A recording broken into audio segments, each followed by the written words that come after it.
All right. Good morning. We'll get started. Thank you for attending. I think we'll start with introductions just because there's a lot of new people here and we have a special guest today too. Just to kick everything off, today we are having the CPAC meeting for the consolidated plan and for the action plan for 2024-2025. My name is Nicole Growe. I am the CDBG administrator for the city of Sandusky. And we also have with us Jason Smith. He is from Wade Trim, and he is our consultant for the plan. And I would like everybody to kind of introduce themselves just so we know what agency we're from and we can kind of know, how we can help your agencies. To my right is Quinn Rambo. She is our admin assistant. And we can start with Mr. Schwanger, and then we'll go down, and I'm going to just repeat your name in the microphone. That way it'll be on record. Excellent. Tim Schwanger, community activist. Okay, Tim Schwanger, and he's a community activist. Sharon Johnson. Sharon Johnson, she's a resident. Bob England, I'm the Chief Lead Hazard Control and Healthy Homes Officer with the Erie County Health Department. Bob England, he works for the health department, and he's in the lead program. There you go. Hi, Margie Irby, I'm a resident. Margie Irby, and she is a resident. Hi, Melissa Bear-Smith, Director of the Family and Children First Council. Melissa Bayer-Smith, and she works for the Family and Children First. Family and Children First Council.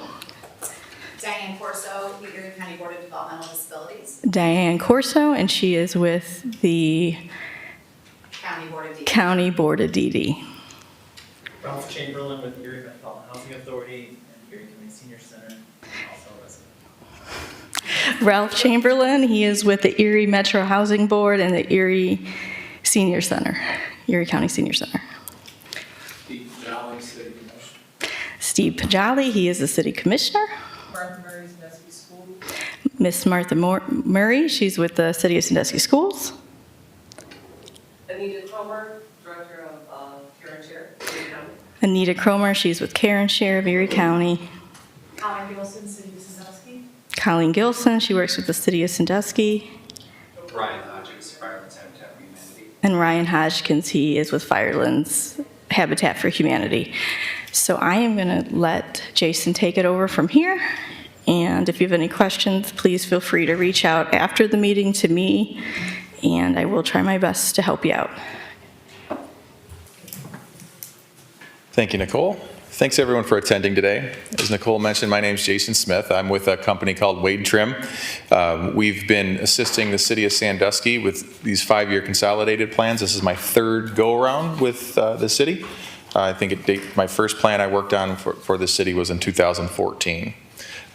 So today, I would like to just provide you with a presentation on what a 5-year consolidated plan is, what's the purpose of today's meeting, provide you with a bit of an education. As some of you being regular CPAC members and committee members, I think it would be helpful to do a little bit of a dive into what is the programs that we are working with, what are some of the federal rules attached to that. I'll also provide you with a bit of an outline of our schedule moving forward with this plan. And then finally, I'd like to end, because this is really the main purpose of today's meeting, is to get your input on what you, in your opinion, in your respective agencies, in your neighborhoods, what do you feel are the highest priority items we should be focusing our funding on for the next 5 years? So I'm going to dive right in here. And actually, before I do that, just make sure, does everybody have a packet? We should have a printout of the presentation I'm doing. I also have some supporting documentation that'll be supplementary to the presentation itself. It's also going to be projected up here on the screens to everyone's right and in front here. Seems like everyone has it. Okay, great. So our 5-year consolidated plan, really what this is a document to help guide our decision making for our federal programs, our federal grants that we receive through the U.S. Department of Housing and Urban Development, HUD. Each year, the city receives an allocation of community development block grant funds, and they are required to allocate that funding towards what we've identified as high priority items in the community. This plan specifically will help govern decisions from fiscal year 2024 through fiscal year 2028. And then after those 5 years are up, we'll do this all again. So it's a regular cycle of every 5 years that we complete these plans.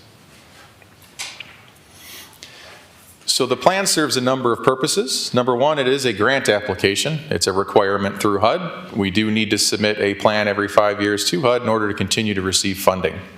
It also provides a documentation of what the priority needs in the community are, what our strategic plan is, and what our annual budget will be. Now we are reliant upon HUD to approve these plans. We are required to meet their rules. So these plans need to meet the federal guidelines while also meeting the needs of the local community. As mentioned, our main grant source here is our Community Development Block Grant program. If you're not familiar with that program, that's a program that's been funded through HUD since the mid-70s. That is a program that it targets mainly housing, providing homeless services, assisting special needs populations, and providing community development assistance throughout the community. I'm going to dive into a little deeper of each of those categories, but those are, generally speaking, the broad categories that guide our CDBG program.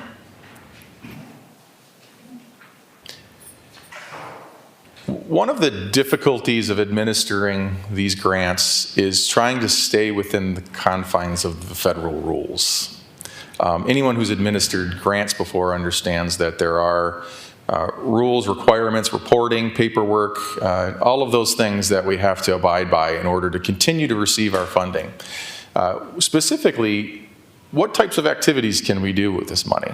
You know, it's not an open checkbook. It's not just, hey, we can just spend it on whatever we want within our community. The federal government and HUD do provide guidelines for us to follow. But generally speaking, CDBG funds are mainly used for housing programs, public infrastructure and public facility improvements, and public service programs. And when we talk about those three categories, you know, we could talk all day about the needs that we have in those three categories, right? Every community has housing needs, whether it be affordability or quality of housing. Every community has infrastructure needs and the need to improve and rehabilitate public facilities, and also has public service needs, which another term for that is social service needs for those who maybe are experiencing homeless or trying to prevent homelessness, senior populations or youth programs. So, you know, when you look at those categories, you know, we really have a lot of needs in any community. And when we're talking about funding specific for this program, we're around $700,000 is roughly our annual allocation. That goes pretty quick when you're starting to fund things like street paving projects or building housing. I mean, how many houses can you build for $700,000? A few, four maybe, after you figure in all the soft costs and stuff. So these meetings are important, I think, because we want to identify needs, but we also want to identify the highest priority needs. Over 5 years, 700,000 times 5, we're talking about $3.5 million. So how can we get the most bang for our buck out of our federal dollars over the course of the next 5 years? And when we have our discussion, I'm hoping that you can help us with that. Certainly we can sit in a room and look at data and come up with ideas, but when I find it more valuable to get that input from the public and from those who are administering programs throughout the community. To create even more of a challenge, public service needs are generally a pretty high priority in any community. Most communities could probably spend their entire allocation on just public service programs that provide recreation opportunities for youth, or meals programs for seniors, or homeless prevention programs. So all of those kind of fall into that public service category. We are restricted to 15% of our grant allocation. That is a HUD requirement that we cannot exceed 15% of our grant to provide those types of services. Most times those services are provided through a nonprofit agency. Sometimes they'll be administered through city programs, but most commonly those are funded through nonprofits. which if you think about is probably probably the best approach because we can leverage our resources with theirs. If we're only allocating a handful of dollars to a nonprofit and they're able to gain resources from other grants, other donations, then we can stretch our public dollars to help provide public services to our community. Last year's allocation was $708,000, last year being 2023. I do have on here the approximate date of February 23rd, which is today, for our 2024 allocation. It may have been announced already. I'm guessing that's going to be today based on historical experience, but we should expect within days to know our 2024 allocation, and it will be close to that number. The dollars generally fluctuate a few percentage points up or down, and we are completely reliant on the federal government for that. Now, when we talk about $700,000 and how we can spend it, first and foremost, these funds are targeting low and moderate income people, households, and areas. That's really the guiding principle for project eligibility. Does this project that we would like to fund assist low and moderate income people? And I'm going to provide you with a definition of what that means here shortly. But generally, that's what we're aiming to do. Helping those that are below the area median, below 80% of our area median income, in order for them to have housing opportunity, to allowing them to have more stabilized neighborhoods, to eliminate blight, to improve quality of life within our communities. Also, more recently, another eligibility criteria is to address a particular urgent need in the community, and that's generally a disaster situation. The example I used to always give for these were if there's a flooding issue, a flooding situation like a major flood, or a natural disaster of some kind, a community could utilize these fundings for mitigating the issues that arise from those.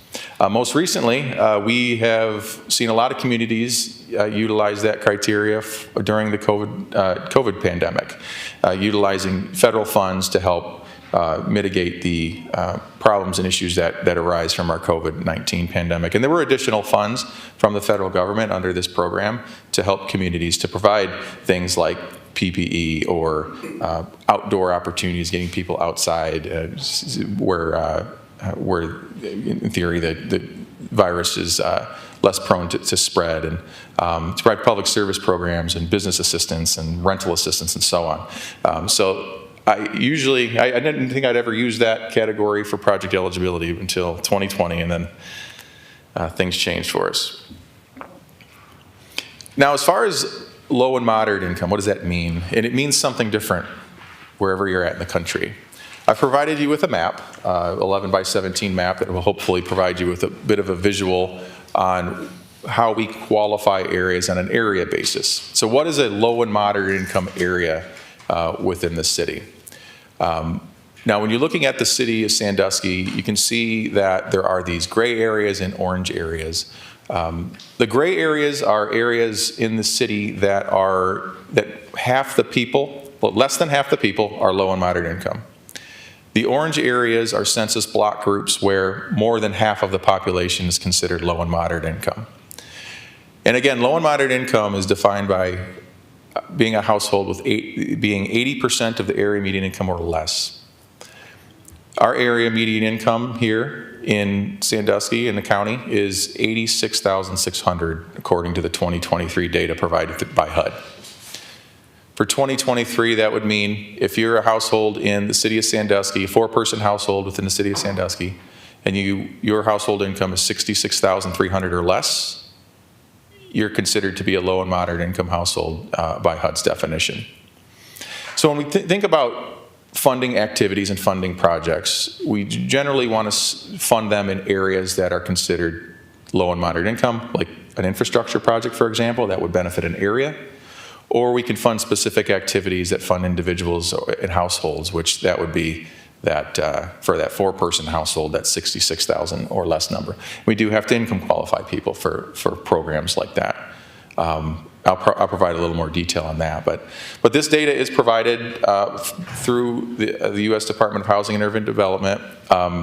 We are still operating under some, I would consider, outdated data that has been provided by them. So before you question the data, I know it's a little outdated.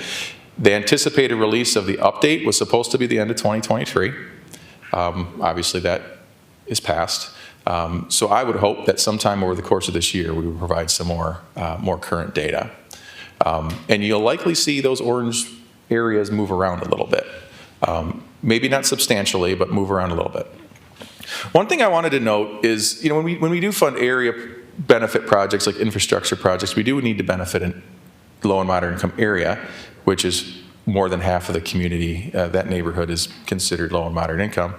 But it's important to note that within the city as a whole, our low and moderate income population is 55%. So when you look at the city in its entirety, by HUD's definition, that would qualify as a low and moderate income area. So when we're funding activities that benefit the entire community rather than just a specific neighborhood, then we would be able to do that because the city as a whole does meet that low and moderate income definition by HUD. Now, I mentioned earlier a few common eligible activities, but I want to expand on that a little bit. I mentioned housing programs. I mentioned public facility improvements. That would include things like senior centers and recreation centers, or even facilities that provide assistance for special needs populations or homeless populations. In infrastructure projects, that could include things like sidewalk projects or street paving projects. We could also fund demolition and clearance projects. So if we have dangerous or blighted homes or buildings within our neighborhoods, we could utilize these funds to demolish those units to help improve not only aesthetically in our neighborhoods, but also create a more safe environment within our neighborhoods. Public service programs, that's a very broad category.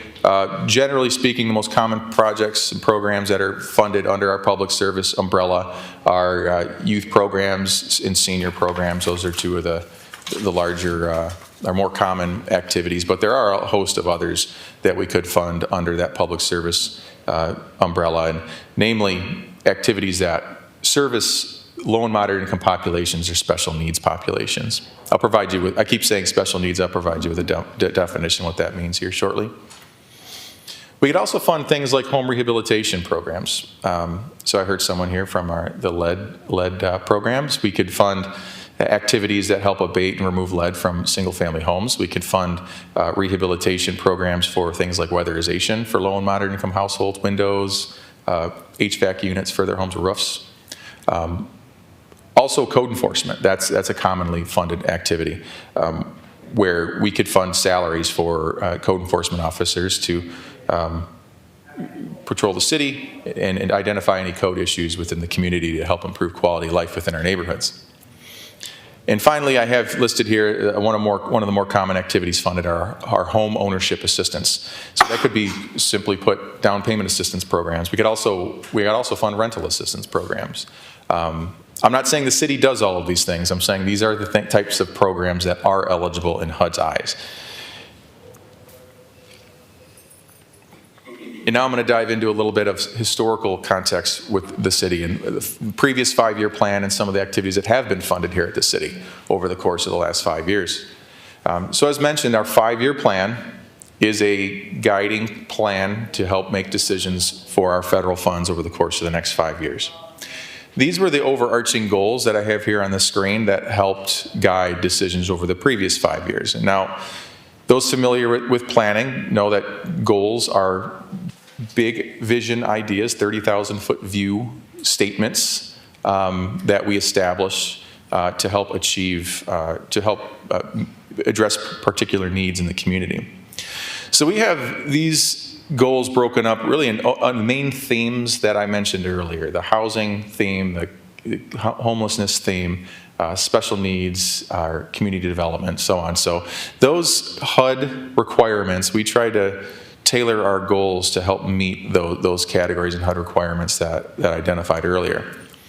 So our target for the last 5 years was to improve quality and accessibility of affordable housing. Those are things like the housing services that I talked about earlier, and housing rehabilitation, lead abatement, and so on. Prevent and reduce homelessness. Enhance the quality of life of those that live in our low and moderate income neighborhoods. and provide public services for our low and moderate income populations and our special needs populations. A goal that got added later in 2020 was to prevent, prepare, and respond to our COVID-19 pandemic. I don't anticipate that sticking around in our plan for the next 5 years, but I felt it important to note that in part because these plans, although are hopefully set in stone, there are abilities, we do have the ability to adjust as time goes on because there are unexpected circumstances like a pandemic or something that may arise that we may need to pivot over the course of the 5 years. So we do have that flexibility, but hopefully if we do our job right, we can over the next 5 years not have to do that and just create a plan that is flexible enough but also specific enough to help address our needs. So our program highlights here in the city, I've kind of thrown them up here on this sheet to help give you an overarching idea of some of the highlights, some of the things that Nicole works to administer every day. Some of our nonprofit partners, they administer every day. And this is drilling down even more specific from what our overarching categories were that I mentioned in our previous slides. One common program that's been funded here at the city is Fair Housing Services, and that's providing dollars to Fair Housing Agency to help track things like housing discrimination in the city. We are required by law, receiving federal funding, to affirmatively further fair housing in our city. And one of the ways the city does that is to provide funding for fair housing agencies for folks who are experiencing housing discrimination, where they have a place to go, have their questions answered, understand their legal rights as they are experiencing that, and help provide legal assistance to them as they help navigate through that issue. We funded several street paving projects. I don't have them all listed here because there were several, but generally speaking, those are street paving projects that are located within those low and moderate income areas, those orange areas on our map.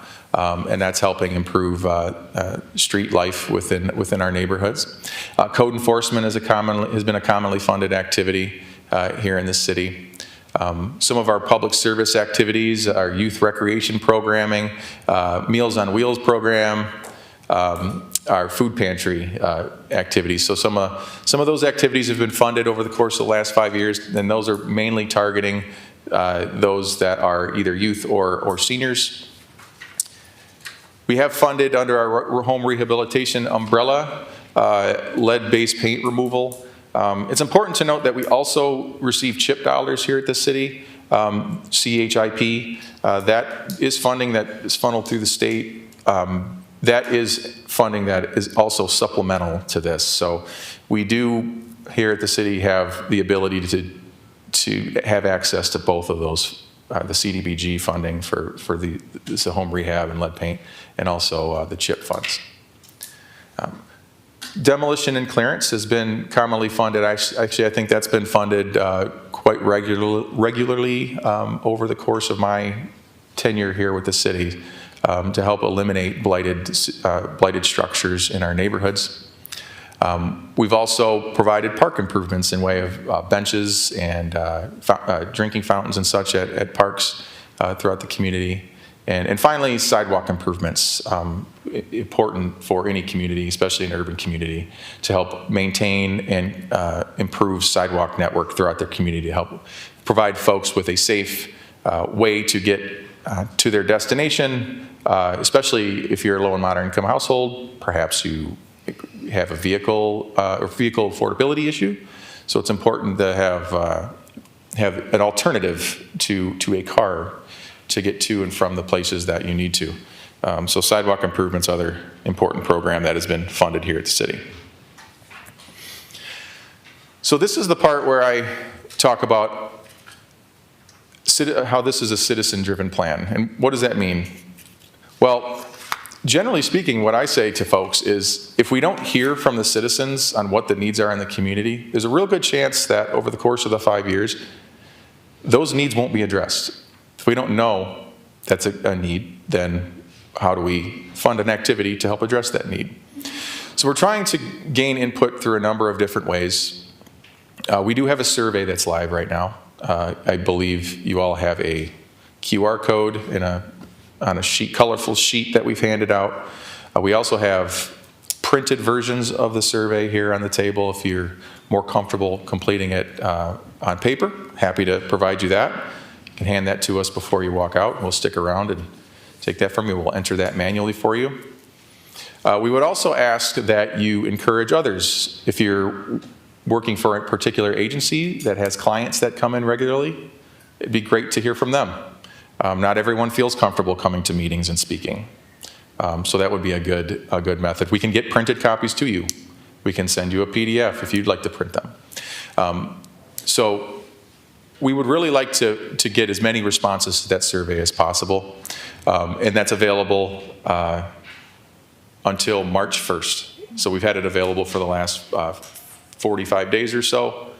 We've been providing email blast for folks to know that the survey is available, social media, and so on. So any help you can give us, at minimum, fill it out yourself, but any help you can give us beyond just you filling out, we'd appreciate that.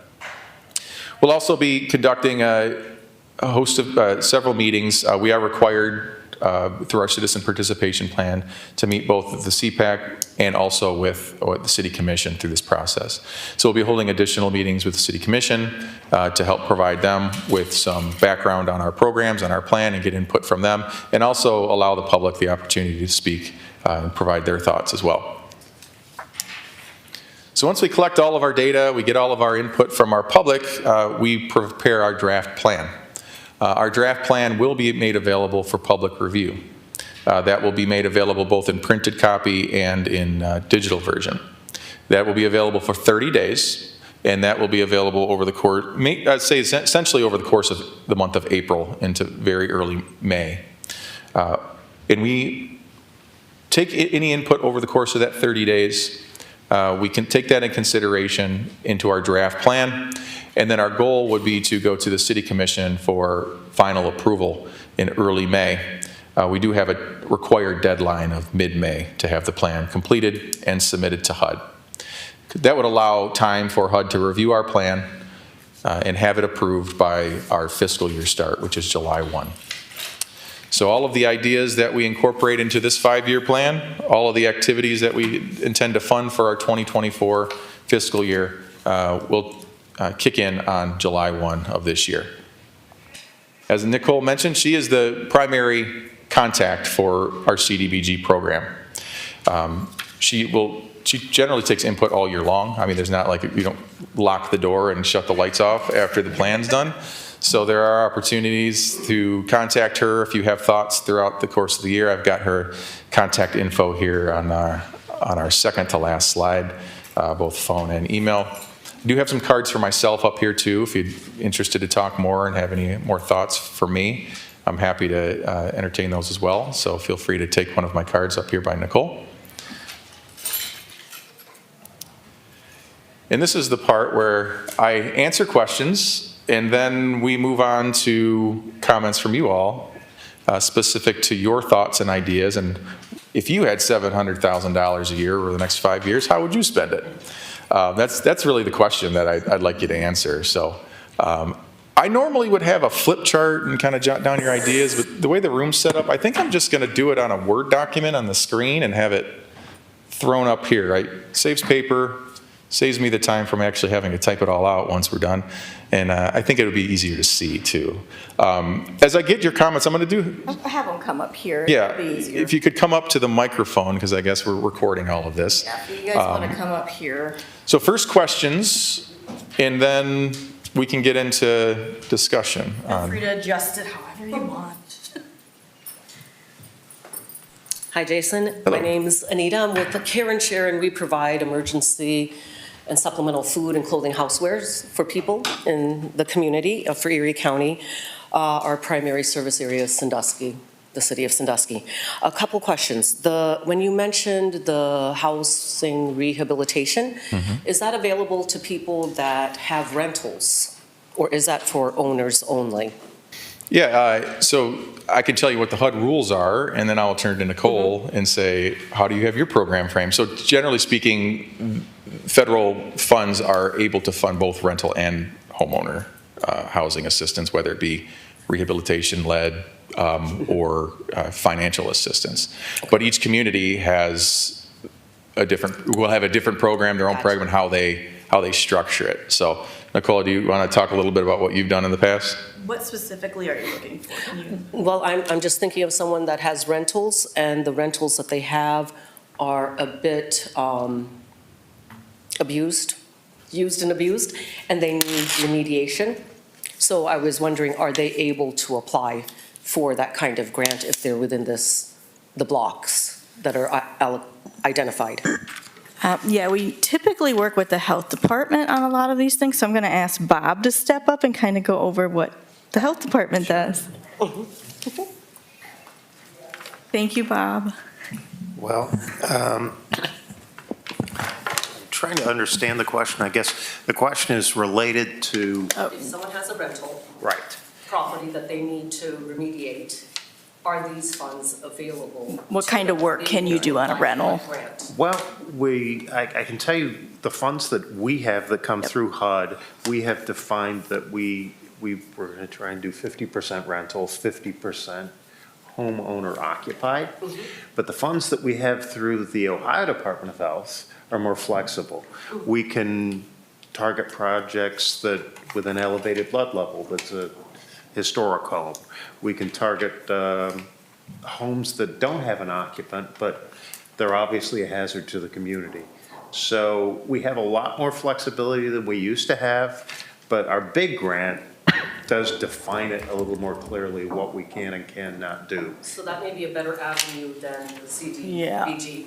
Well, we do, we give them match money. So we don't exactly have a rehab program right now, but the best we can do for right this minute, we're working with the health department until we can figure out what we can do, so. Because these are rentals that would be rented to low-income families.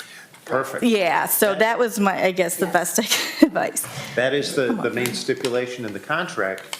The owner of the rental has to stipulate and has to be willing to rent to Right. residents that are low income Okay. with children.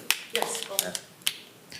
So Anita, if I want to sum up your comment. I just, Steve Jolly for the record, just as a caveat though, is it has to have lead in it, right? You guys aren't a rehab program, you're a lead-based rehab program. We are- You pick up some of those rehab items that there's lead in the property, right? We actually have been lucky enough in the last 2 years to get Healthy Homes funds as well, which gives us latitude to work on other safety issues other than lead.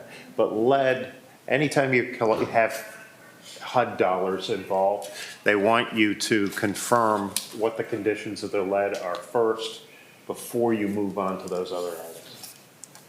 Yeah, so it's not just a set-aside rehab program, it's a lead program with Healthy Homes dollars that could qualify people if they fall within those guidelines. Correct. But the other latitude that we have now is that we can do post-1978 homes that don't have no lead, where the lead is not an issue, but the home is deteriorating, we can address those homes as well. Much more flexible. And, oh, go ahead. Oh, I was going to ask Jason, even if we do a rehab also, I believe the rules are if it is older than 1978, you still have to address lead, correct? If you do any rehab, no matter what. Yeah, if it's over a certain dollar amount, which generally all rehabs are. Yeah, so HUD requirement is if you invest federal dollars into a rehabilitation of a home, that lead component has to be a part of it as well. Yep, so you can't get around it anyway. Right. Yeah. Yep. And it has to be an abatement too. So, It can't just be, a little touch-up. yes. So that's usually replacing windows and doors and the price goes up. So Thank it's not, you had a question, which I think kind of dovetailed into what maybe a need in the community Right. is lead abatement and rentals. Is that accurate, Anita? Anita, what? So you asked a question, which we responded, and I think in that question, we identified, or at least in your opinion, lead abatement on rental homes is a need in our community. Would that be accurate? Well, and it Rental may be beyond rehab. lead abatement. Yeah.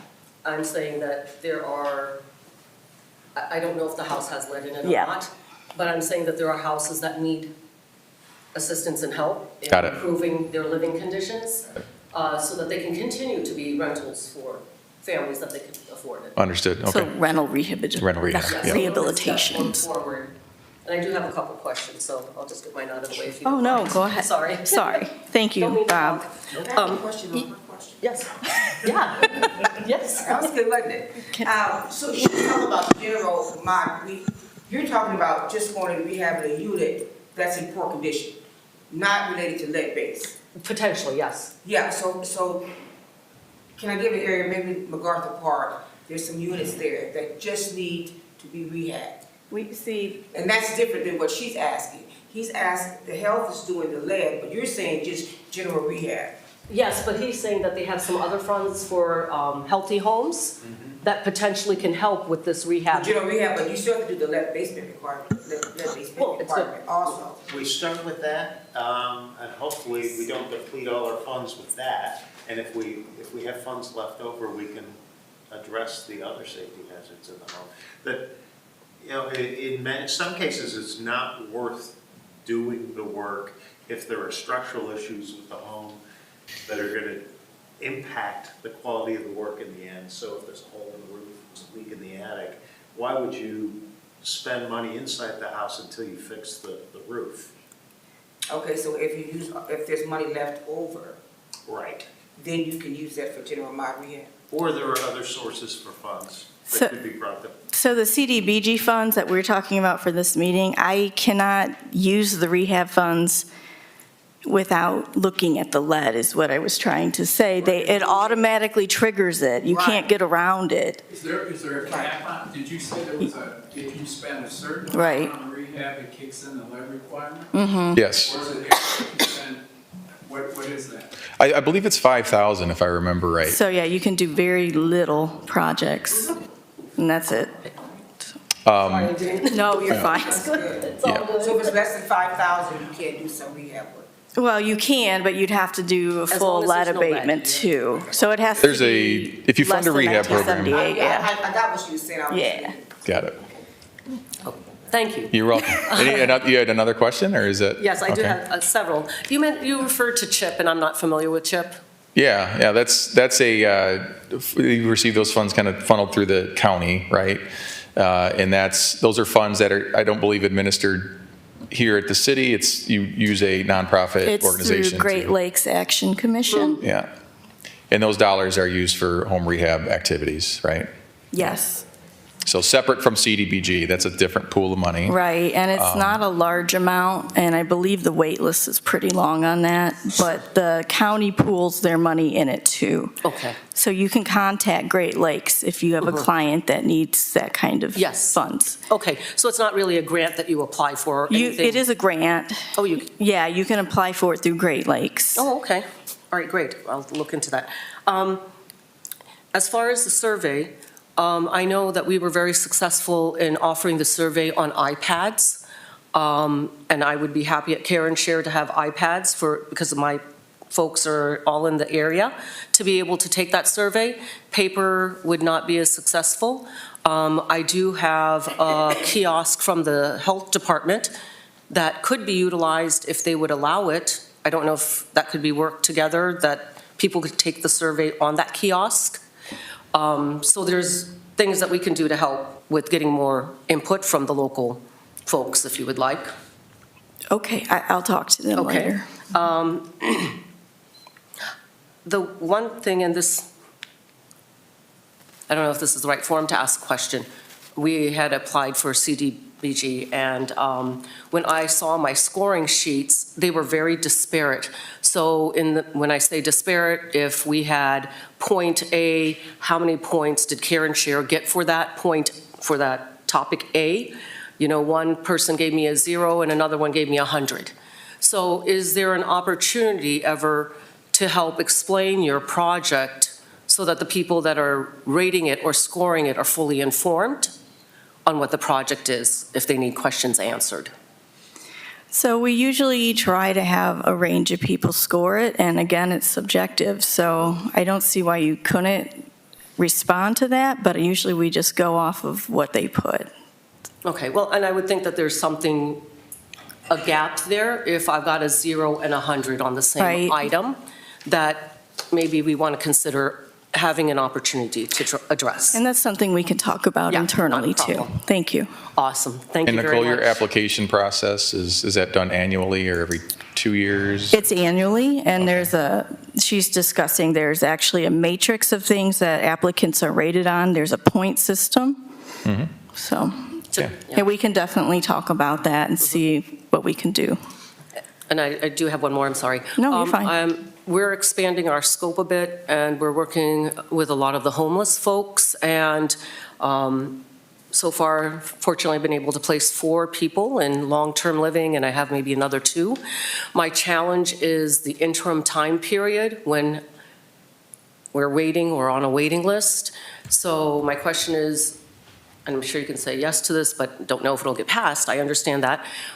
If I needed funding to help me house people while we're trying to get them into permanent housing, is that something I can do with the CD? Yeah. Yeah? Yeah. Okay, cool. All right, thank you. So Nita, did I hear another need of transitional housing there? I'm sorry? Did I hear another need from you of transitional housing? Oh, yes. Okay. Huge, huge. Thank you. Yes.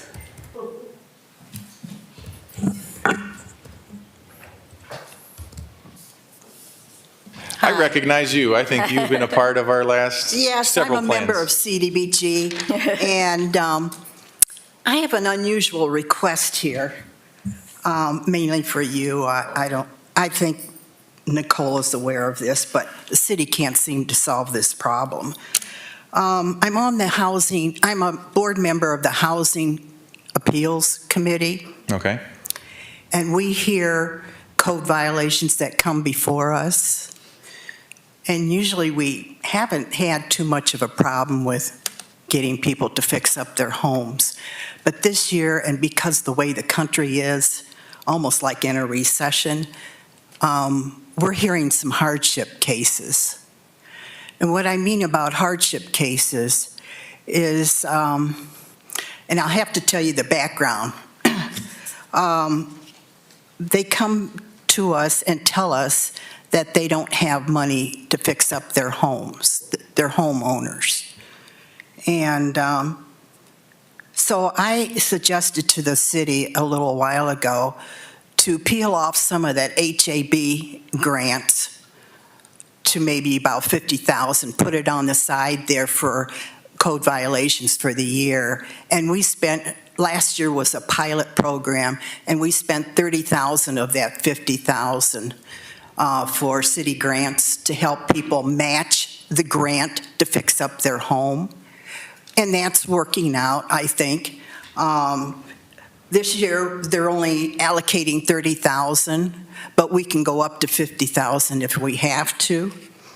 And the thing is, we're seeing us, there's fines, there are fines. The increment fines are, the first fine, $100. The second fine is $500, and the third is $1,000, and you go to court, okay? We sent an elderly lady to court on a $1,000 fine. She didn't have the money to fix.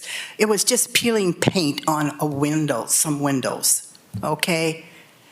That is heartbreaking, and there doesn't seem to be a problem solving here on this.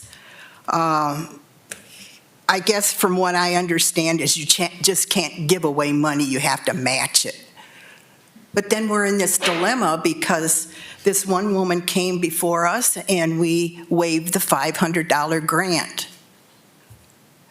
And, but we didn't give any instructions on the code enforcement part of it. Did we waive the code enforcement part? I don't know. As a board member, I don't know where we stand on that. And so that code enforcement's still there, but we waived the fine. So when we waive the fine, we waive that initiative to get that code fixed. So I'm asking here, would there be any kind of money for these really bad hardship cases? I mean, we would have to really, filter the application to make sure that this was a hardship case, that they didn't have any money at all. And maybe there's other problems, underlying problems here, but I would like to know if there's any help coming forward. This might be a temporary thing until the country gets back on its feet, if it ever does, but we're seeing this now. We've seen 3 or 4 cases already. And I'm just wondering if there's some help for CDBG on that. Yeah, so as I mentioned earlier with CDBG, we are limited to the rules that we have to follow, right? So with CDBG money, we can utilize it for home rehab programs or grants, loans, but we can't do things like maintenance on homes. So like you mentioned, like a chipping paint issue, that wouldn't necessarily be eligible on its own. But if it was part of a larger scale rehabilitation project for a home, then maybe that gets worked in. No, it's like, it's just minor things like a little bit of paint, Yeah. or maybe eave troughs, a lot of eave troughs or railings or something like that, just to get, we want to prevent any more houses from being demolished. I mean, we've demolished a lot of homes because this city looked the other way for years and didn't have really proper code enforcement to go after these people and fix up their homes. Sure. So I'm not saying that there's not funding available to do things like that. I'm just thinking for still smaller scale things. There's nothing there? Yes, I don't think CDBG is the right avenue for that. Okay. Because of all the rules that are attached to it. Okay, well, it was a stab in the dark to ask anyways, I mean. We have I believe a comment there. Just as a follow-up to Mrs. Johnson, I encouraged her to come down because she had called me about this issue. And I guess I was thinking about, you used to be able to use CDBG for emergency home repair. And could it fall under the category, if these are code violations, they have to be fixed? And it's my understanding these people come before this Board of Appeals, they don't have the funding to fix this up or to address these code violations, and they are low to moderate income people. So to me, I mean, I guess you couldn't go above the $5,000 cap, because then that kicks in the lead requirement. But if you set aside some money, and the money we have, if I understand this correctly, they have to have a match, right? So they don't have the match. How do we address these code violation issues? I mean, how do we get those fixed? Unless there's some sort of safety net funding to pick those costs up. Sure. And I thought this entitlement funding is ideal for that. If we could work with the health department to maybe help administer it, to do some, income qualification and those kind of things. Yeah. So I won't say all cases are not great for CDBG. There probably are instances where there is an emergency need. I mean, she mentioned a chipping paint situation. I don't consider that one an emergency need, but in HUD's eyes, if you're having a roofing issue, that would qualify. It's not an emergency unless you get cited for it, right? Sure. If you pay for code enforcement, Right. why doesn't it fall under? Yeah, that's a great question. payment of that code enforcement? That's a good question. What I thought would be maybe if CDBG could kick in a few bucks, and with this special program we have set aside, that the city could chip in and do their match with CDBG. Sure. I'm saying right now that people are coming before us and they don't even have the money for the match for the regular city grant that we have available to them. Right. Nothing. I guess just to move this forward, if you could let us know if that would be an eligible cost, and then maybe we can work out the details if it is, and apply for some funding and see if we score on it. Yeah, I mean, my response is emergency home repair is eligible. Now, Okay. All right. Now, we would need to be clear, though, on what that, we didn't meet the HUD definition of emergency home repair. I agree. And that's not everyone that comes in that just doesn't have the money to do it. Right. There would have to be a health and safety issue, right? Yeah, I was going to say, I think emergency more as we had a building an Osborne that was literally caving in on itself, that would be, in my opinion, an emergency. Sure, yeah. Yeah, but you can do it through CHIP, you can put some money aside for emergency home repair. Yeah, we don't administer CHIP, GLCAP does. Oh, I know, Yeah. those CHIP dollars, you can do it through there, I mean, those might be home dollars, but they mix them with CDBG all the time. Yeah, I just think we definitely would have to find out what emergency is, and I don't know how that's defined. And maybe they can provide us with the list they use. of what Right. emergency. Yep. These are all great suggestions that we will take into account, and Ms. Johnson, we definitely heard your concern. And in fact, just this afternoon, we are meeting with the health department to talk about the programs that we fund and support right now, and what we could do to meet some of the things that are being suggested in the executives. Thank you for allowing us a chance. Air our thought. We've never not you, air your thoughts, Commissioner. I've got another meeting. Okay. I have a question. Yeah, you want to come up? The code enforcement. So if that is a code violation, are you saying that it cannot umbrella with emergency home repair? If it is a code enforcement? We can pay for code enforcement salary, like for somebody to go out and inspect it, we can't Right, pay that's for the the actual person repair. doing the job. Yeah. But what about the emergency home repair? How do those two connect? Well, I'm just jotting down their ideas. I'm hearing that we have a code enforcement officer going out, writing code violations for folks. Right, that's the There's an stuff. appeals process that folks come in for. And they're appealing in part because they can't afford to address the code violation. Now, we've identified a need, which is figuring out either an emergency home repair program or some kind of funding source to help those folks that come in who can't address those code violations. Because if they come in the first time, it's $100, the second time it's 500, then it's 1,000, and then they're in court simply because they can't afford to address the code violation. So we're trying to figure out a way to implement this into a grant, just get the terminology correct.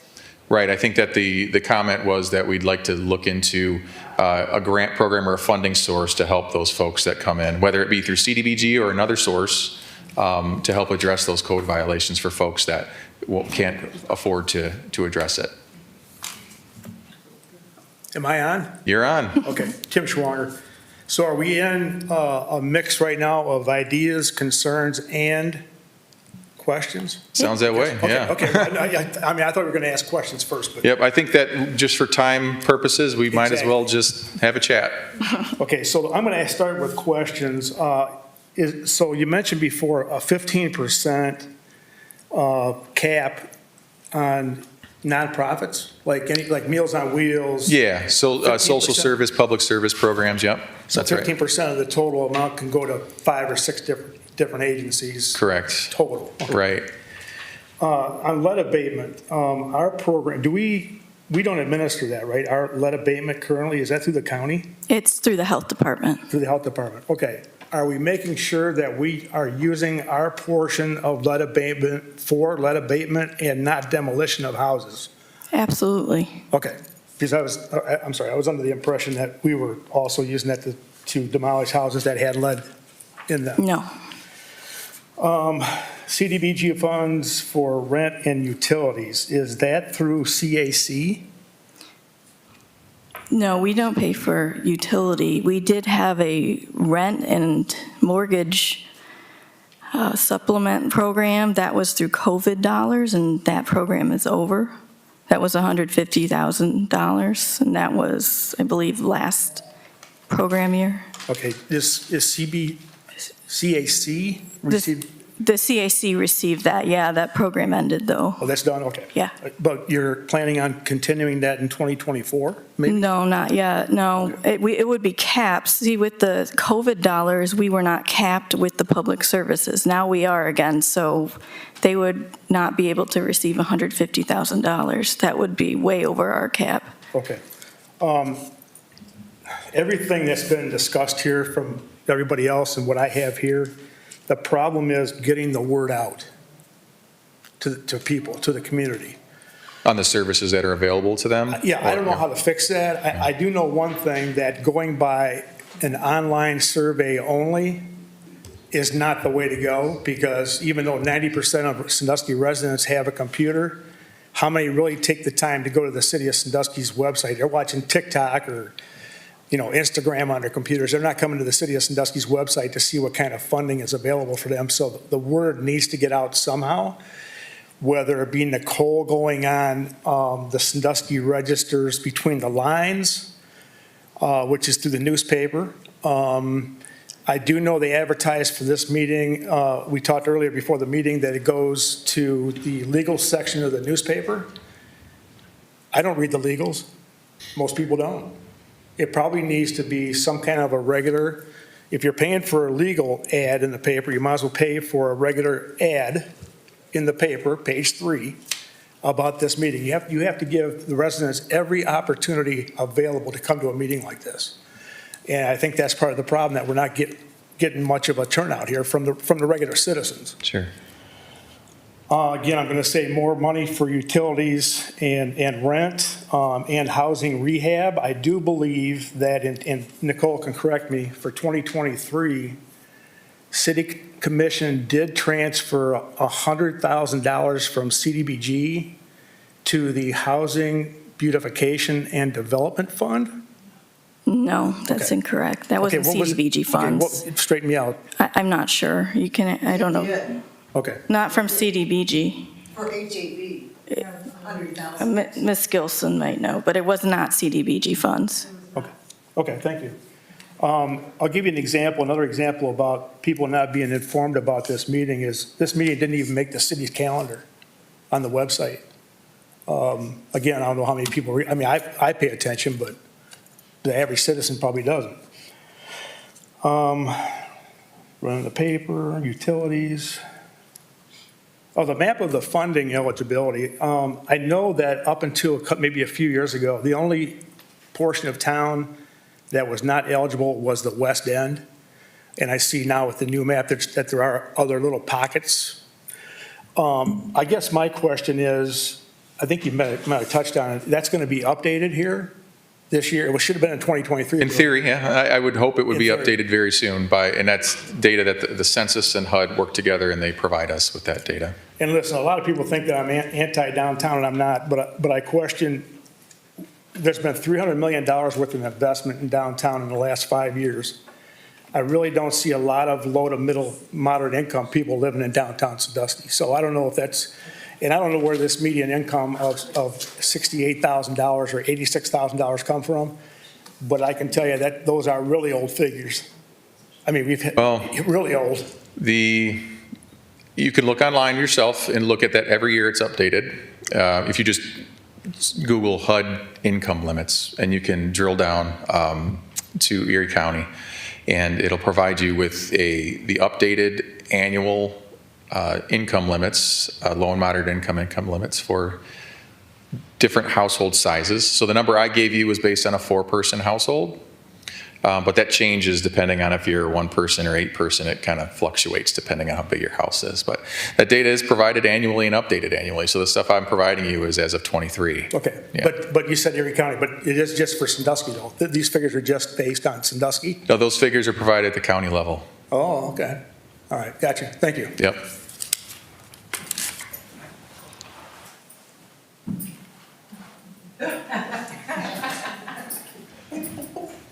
Sorry, just real quick, I need to add to my list, I'd be remiss if I didn't. Food access in downtown Okay. is something. And then when I say So transportation. can we just expand a little bit on that? Groceries. Just a grocery store, Healthy market in food. downtown.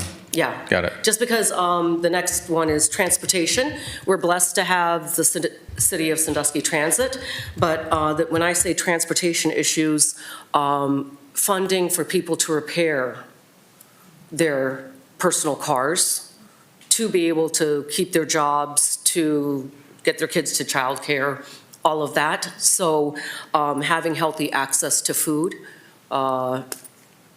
having access to healthy food, yes, Great. in the downtown area Okay. is important. So we're coming up with a lot of good ideas.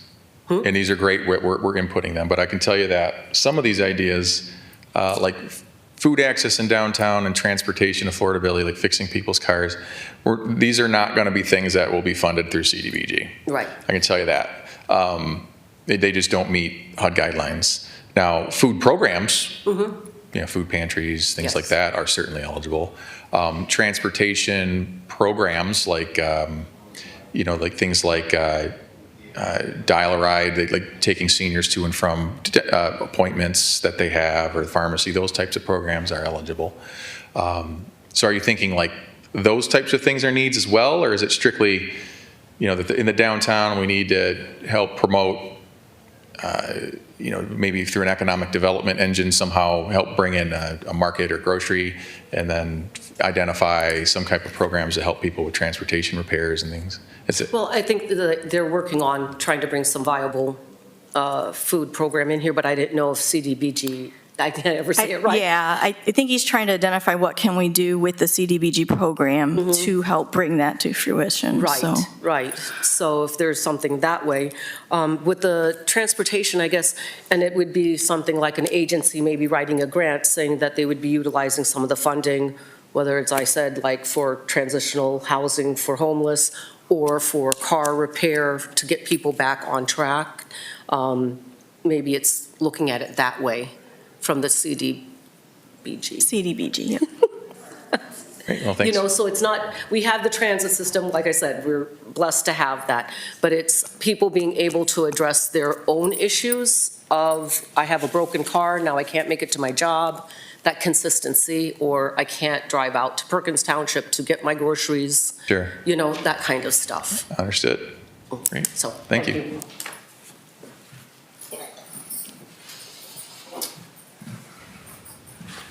Good morning. I'll try to be brief. Okay, can you introduce yourself? Yes, I'm Marcus Harris, Diversity and Economic Opportunity Manager for the City of Sandusky.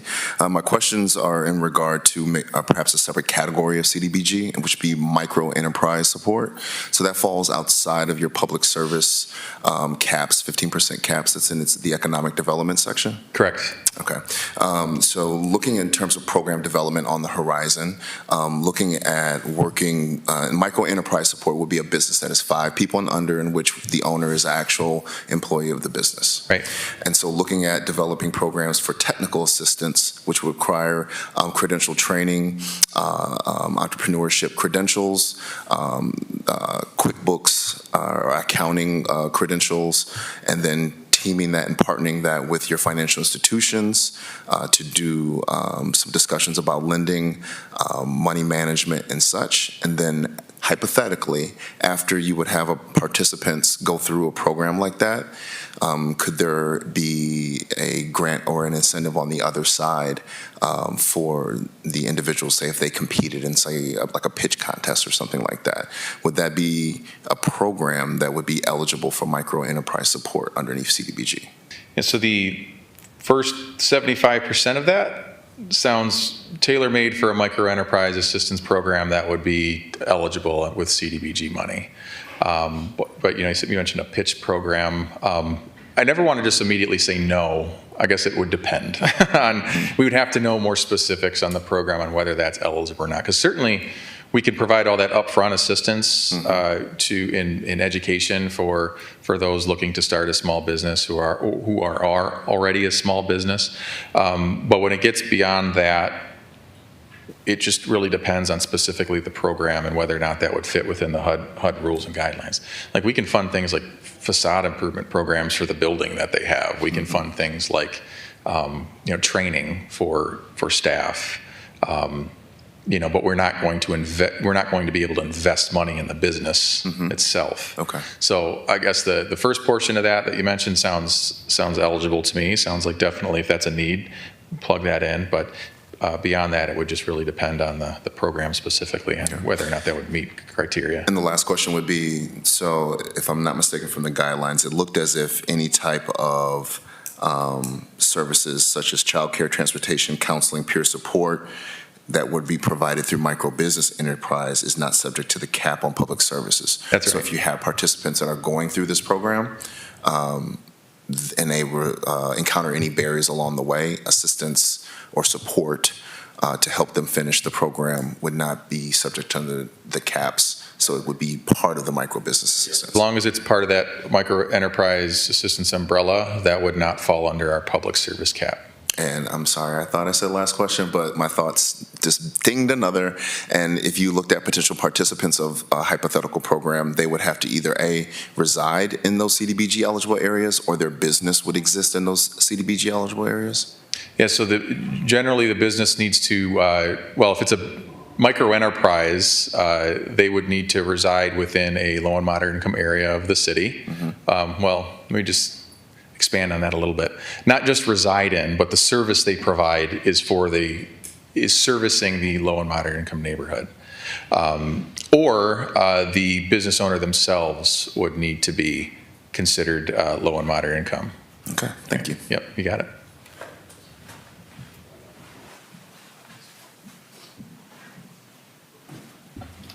Good morning, Ralph Chamberlain with the Housing Authority and the Senior Center. I just wanted to reiterate the need for ongoing housing, affordable housing in the community, because there's a distinct need. Also, with the Senior Center, we've done the Meals on Wheels program over the years, and I understand, the 15% cap on public service. I think within that, isn't there now a $25,000 limit to the for the application? Yes. So if by chance there weren't enough applications to meet the 15%, is that cap going to be increased, or is that something that is going to be stuck? I think that's something we could discuss internally. We put the cap in because there were more applicants than, money. We wanted to make sure that everyone got a chance to get funded.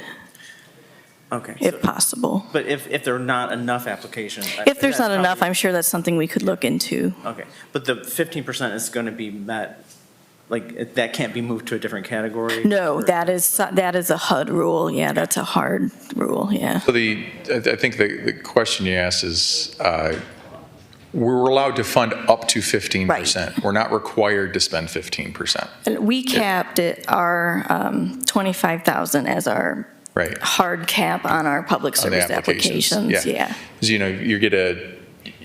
have about $100,000 available-ish, 105 Right, and grand, we would have agencies ask for almost the whole amount, and then we'd only fund one person, so that's why we ended up doing that. Yeah. But if there's 100,000 available and only 3 people apply, and there's, for $75,000 total, there's 25,000 left, is that something that can then, now we have more? Well, we also have to take our youth services, which is our rec program, out of that pot too. Yeah. So it's actually smaller than that. Yeah. Just for the example. Right. Yeah. If we get less applicants, usually what we try to do is get more applicants. If not, I'm sure that's something we could look at internally. But great. Thank you. I have to go to another meeting. No, it's okay. No problem. Questions? Anita looks like she wants to jump out of her seat, but. Come on, Anita. If you want to come back up, you can. I have one more. Yes, sir. Sorry, I forgot.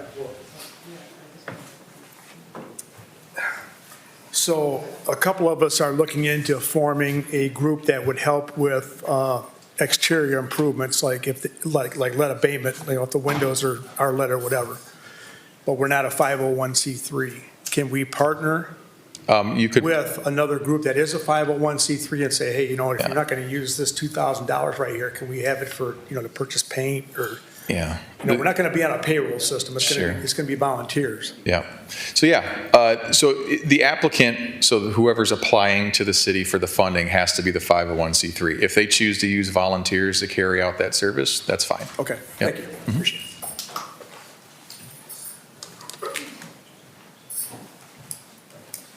Quick. I'm Melissa from FCFC.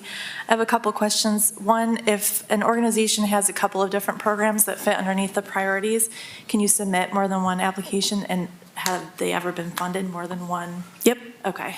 And then I do want to echo the affordable housing, transitional housing, homelessness is huge issues in our community. And if we're working with a homeless family, they don't have an address, they might be living in a hotel. Do we go by their former address as to whether it be a family that fits under these priorities if they were within those orange areas, or? So you're providing a service, right? So Yeah. the area map does not, Matter. you don't even care about that. If it's an individual or a family who is experiencing homelessness, they would qualify, as long as, as long as you're providing a homeless service or prevention program. Okay. Yeah. And it just happens that a lot of our hotels are in Perkins Township, so these families might be living in hotels temporarily in Perkins, but say like their kids go to school in Sandusky, like that would be, they would fit into the block grant criteria, or? So we are confined to providing services within the city limits. If you have a facility that's outside the city, I don't believe we'd be able to fund that with city CDBG money. Okay, so they would have to be at a hotel in Sandusky? Correct. Okay, thanks. Do you have an application? Okay, you can take one, go ahead. Yeah. I have a quick question. Sure. When I see this map up here, Mhm. and it's mostly all downtown for low and moderate income, how in the world, with all that development, that expensive development down there, can you claim that's low and moderate income down there when they're charging rent for about $1,600 a month? Yeah, I understand. How can I claim? So first of all, this is not my data. Yeah. So, secondly, That's as I mentioned earlier, we are working off older data that's been provided through HUD. The data was supposed to be updated at the end of 2023 and has not been updated yet. I would anticipate when it is updated that you're going to see those orange areas change quite a bit. I hope so. Yeah. And they don't qualify based on the map, they qualify based on their annual household income. Yeah, well, they're building $250,000 houses downtown. It's old data, though, is the problem. So I would anticipate that when the data is updated, that those orange areas are going to change. Well, and I think also one thing that influences is if you have the senior towers. Probably. Sure. Senior towers, so I mean, there's a high concentration of number of people. Right. That qualify for that low income. Yeah, and that could skew the numbers as Bump well. up the numbers. That's right. For downtown, even though we see these one-off houses that are little dollars Yeah. being built, you know what I mean? Good question over here. But our CDB dollars are not used for building those homes. That's correct. And that's the issue. We don't build homes with CDBG dollars, period. Right, and I think people are thinking, because it's in the lower moderate income area, that they got CDBG funds or any other kind of city funds to match the building of those homes, and that's not the truth. So that's why it looks like they're getting these dollars, because they built like 4 or 5 new homes down there. Mhm. But they did not get any federal funds for those houses they were privately funded, am I correct? The city did not give them any funds toward the building of those homes. No, they're not. As far as I know, yeah. Yeah, and that's the misconception. People are thinking that they're getting these CDB dollars to build it. No, they're not. Right. It's still based on income. They're getting tax abatement though for 10 years down there on that brand new housing. That has nothing to do with CDBG. Yeah, I know, but still. But you said they get a tax abatement to build these homes? Yes, for 10 years, they don't have to pay any taxes. There's residential housing, residential taxes. Enterprise zones. Enterprise zones for business, and then we have CRA, housing residential. Right. So tax abatement as well. That's eligible for the entire city. So, okay, It's a 75% tax abatement. I got that, but I didn't know it was for those individual homes. I thought it was for companies. Okay. So we have any further questions about our consolidated plan, CDBG specific questions? We can certainly hang around if we want to chat about other city programs, things of that nature, but I kind just of, wonder what your next steps are. yeah. Well, as I shared earlier, our schedule, our ultimate goal is to have a submission of a plan by mid-May. So working backwards from that, the plan will be available in early April for public review. And you can comment on that plan. We'll also be holding public hearings with the City Commission as well. Our survey is available. Nicole's here at City Hall. She works here every day. So if you have further questions, you can always reach out to her if you want an idea of where we go from here. But that plan being submitted in mid-May would allow us on July 1 to start implementing it. And then end of fall, early winter next year, we do the one-year plan all over again. So we do have to do a one-year plan every year, which Nicole does hold meetings with this group annually to discuss that annual budget. So, oh, go ahead. Nicole does a fabulous job. She keeps us on track. She's amazing. Thank you. So if you guys are going to fill out these subrecipient applications, I know some of you showed interest. These are due, I believe, at the end of March. We will be scoring these, and you'll be hearing from us soon. So those awards will be made after this plan is approved, because we don't even know our budget right now. So just so everyone knows. Thanks, Nicole. Yeah, and if you want a survey, I have paper ones up here, and there's also the subrecipient applications up here too, if you want a hard copy. Thank you, Nicole. Well, thank you all for attending. Please enjoy your weekend, and we really appreciate your comments.